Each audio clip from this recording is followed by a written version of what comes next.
Hi guys! Welcome back sa aking channel, Omel Droner. Gusto ko lang i-share sa inyo itong pinadala sa akin ni Freewell na mga lens filters. Itong lens filter ang pinakamahalagang accessory ng drone para sa akin. Nagpo-protect ito ng camera ng drone mula sa dumi o alikabok. Kapag lumilipad ang drone, maraming elements ang kanyang nasasagap at naharang ito ng lens filter. At pati yung mga sobrang liwanag mula sa araw, malakas makapagpaluma yun ng camera.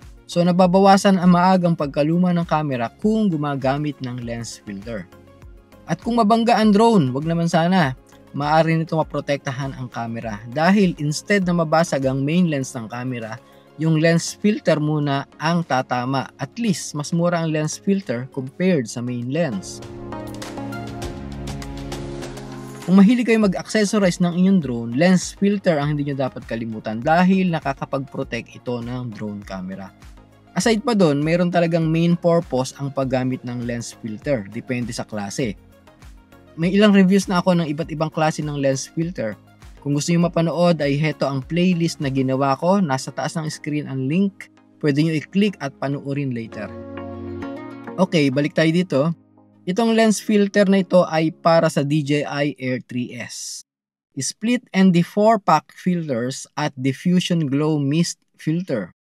Pasadya ito para sa Air 3S dual camera, ginawa ng Freewell. Nakailang try na rin ako ng Freewell products kaya alam kong quality ang kanilang mga gawa. Box pa lang, halatang pinag-isipan na. Marami mga informations ang nakalagay dito. I-post nyo na lang ang video para mabasa ninyo lahat. Meron din tong QR code para ma-scan ninyo at mapanood yung mga video tutorials. May mga naka-indicate din dito sa box kung kailan mas tamang gamitin ang bawat filters. Okay, so i-unbox na natin. Unahin natin ang split ND filters.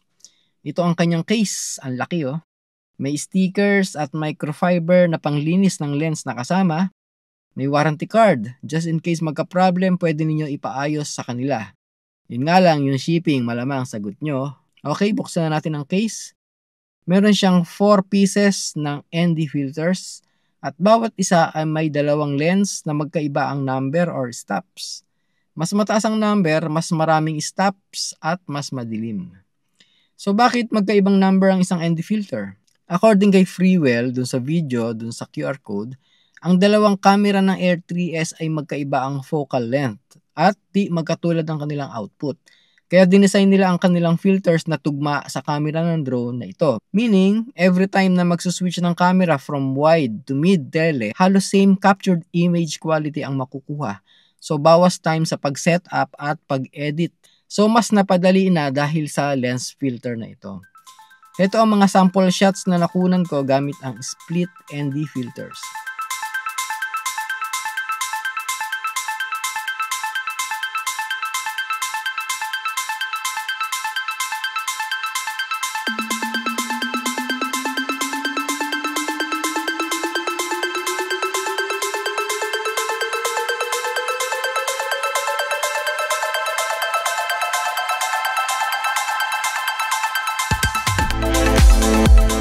Itong video na to ay kinunan ko gamit ang waypoint para maging identical ang bawat lipad at bawat shots gamit ang iba't ibang filters.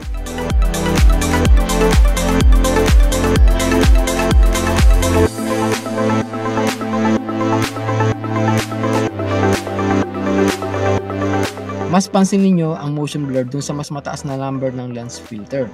Dahil bumababa ang shutter speed ng camera, nagiging parang fluid ang video at parang andulas. Yung walang ND filter naman, magaspang panoorin. So, yun ang isang purpose ng ND filter, ang magkaroon ng motion blur.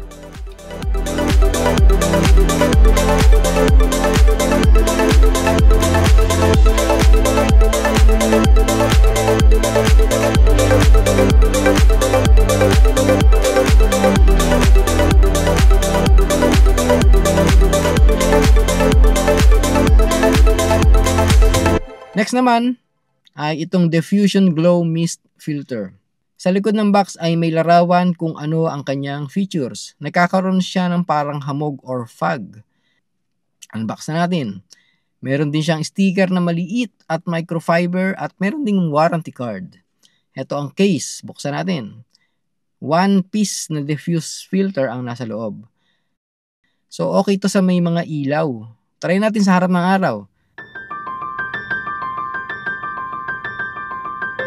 So, heto yung mga shots na nagawa ko gamit ang filter na ito.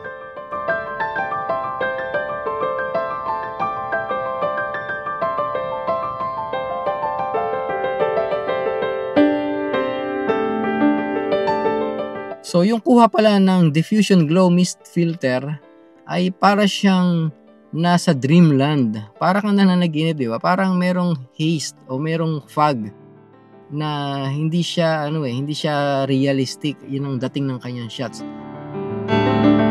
Ito yung shot ng walang diffusion glow mist filter. Parang plain shot lang, Parang karaniwan na shot lang. Pero once na gamitin mo yung diffusion glow mist filter, parang nananaginip, kagaya na sinabi ko kanina. So, kung gusto niyo maka-achieve ng ganitong klase ng shots, ito yung filter na kailangan. Shoutouts po kay Van Gayares, Joe Basbasco, Boss Tino, Evangeline Elievera, Riv Sinadjan, Lakwacherong Manyang Vlog, Maestro Aniceto. Doon po sa mga hindi ko nabanggit at gusto magpa-shoutout, mag-comment po kayo sa video na to para sa susunod na video review natin ng kung anumang product or kung anumang drone ay matatawag ko ang inyong pangalan. So maraming salamat po sa lahat na nagko-comment. At least nalalaman ko na nandiyan kayo nanonood ng aking channel. Nakakapagbigay inspirasyon po sa akin yun para gumawa pa ng maraming video.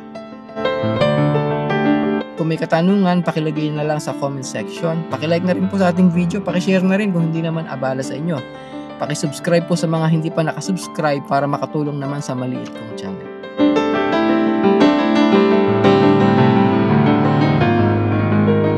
So yun guys, napanood ninyo yung mga drone shots gamit ang iba't ibang filters from Freewell. Maglalagay ako ng link kung saan ito pwedeng mabili. Check nyo na lang po ang description ng video na ito. So maraming salamat po, hanggang sa muli.